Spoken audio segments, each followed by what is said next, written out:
We've had the Great Migration, we've had the Great Depression. Now we're in the time of great misinformation, where the truth and facts and history are constantly under attack. We've seen this most recently with COVID, but this is something that isn't unique to these times. This has been happening for years.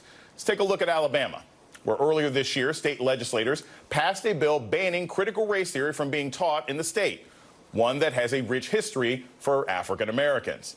But this fight in the State House reveals a wider attack against black history in the state.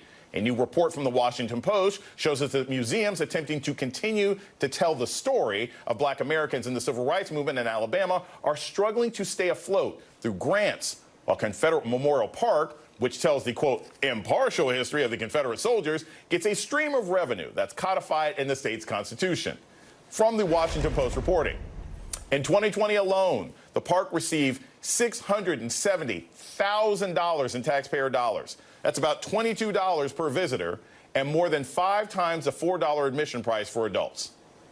Joyce Vance and Donna Edwards are back with us. Joyce, I'm going to start with you because you're from Alabama, and I want to make sure we are not stereotyping any places in the South. But when you see this gross divergence of it being written into the Constitution of the state to maintain Confederate memorials, but historic black churches and places that are of essential, history to the civil rights movement are being ignored, is that just a reflection of ignorance? Are we being optimistic by saying it? Or is it just active hostility on the part of racists in the state? Alabama's history and Alabama's present are complicated in this regard, and it's difficult to identify consistent trends. There are many important developments. We now have a national civil rights park in Birmingham through the work of Alabama's Congresswoman Terry Sewell, which commemorates the district that includes 16th Street Baptist Church and the Civil Rights Museum in Birmingham. But in other parts of the state, we're at risk of losing parts of our history that are not well funded. I'm not sure if it's fair to lay that at the doorstep of Alabama's, turn of the last century Constitution, which is a cumbersome document, which makes progress difficult in many different areas. But what it does serve as a marker for is the fact that we could do a better job of funding history, of telling history through the lens that encompasses all points of view, and we should frankly embrace the notion that African American history is American history, and we need to teach it in a robust way. Donna, you're aware of the fact there's, historical markers all throughout Maryland. It's always difficult for people to get funding for these sorts of things. You've got the Tabernacle Church that's in Alabama right now saying, hey, we're trying to get funding, we're running the risk of shutting down. If you could explain to us not just the idea of how difficult it is to get this funding, but what happens to these historic sites if they don't receive funding? Do they just get sold to private people? How much history could we potentially lose in a state like Alabama if these places are allowed to rot while Confederate monuments are continue to be sort of supported and put together? Well, the reality is that if you don't preserve your history, you lose your history. That is true. What is different about this particular Confederate Memorial Park in Alabama is that it receives a direct funding stream from the state because it was written into the Constitution, whereas other historical sites compete for funding, they compete for grant funding, they compete for state and federal funding, and so that is a difference. I actually spent a good bit of time along the Alabama River in southwest rural Alabama and could see during my time there that there are a lot of historical markers that mark the Confederacy, and I think one of the pieces that we should not lose in this entire conversation is how robust the activity is around preserving the idea of the Confederacy, and that is both in statute, in practice, and certainly when it comes to funding. But we have to fund our history, and we have to tell a true picture of our history, which is why I think it's so important to embrace and support these African-American historical markers and monuments, because otherwise, without funding it, we will lose it.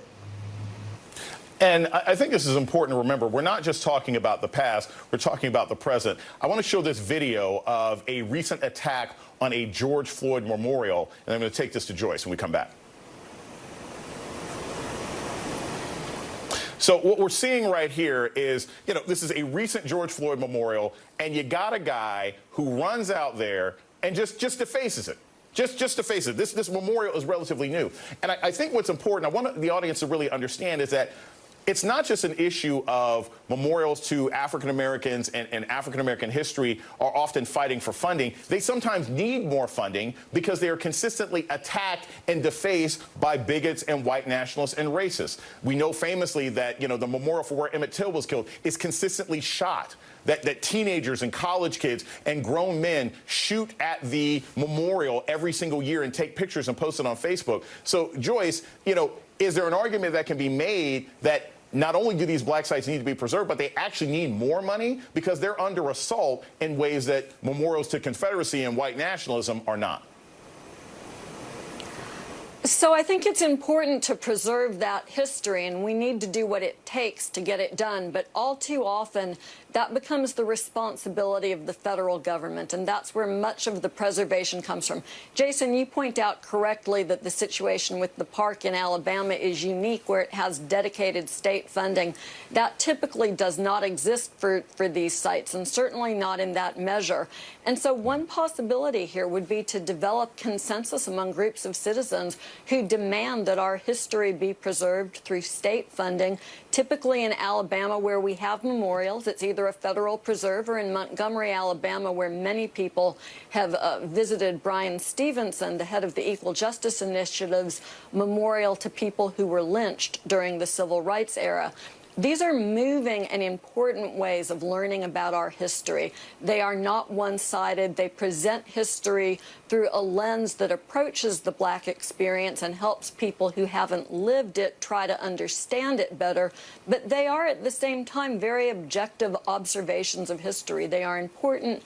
They need to be funded. So whether it's, as you say, to protect these sites from the attacks that all too often occur on them, or whether it's simply to permit them to function. You talked about churches in Selma, where so many of us go every year to observe the anniversary of the bridge crossing, and yet those churches, Brown Chapel and Tabernacle, lack the funding that they need to preserve just the bare structure of their buildings.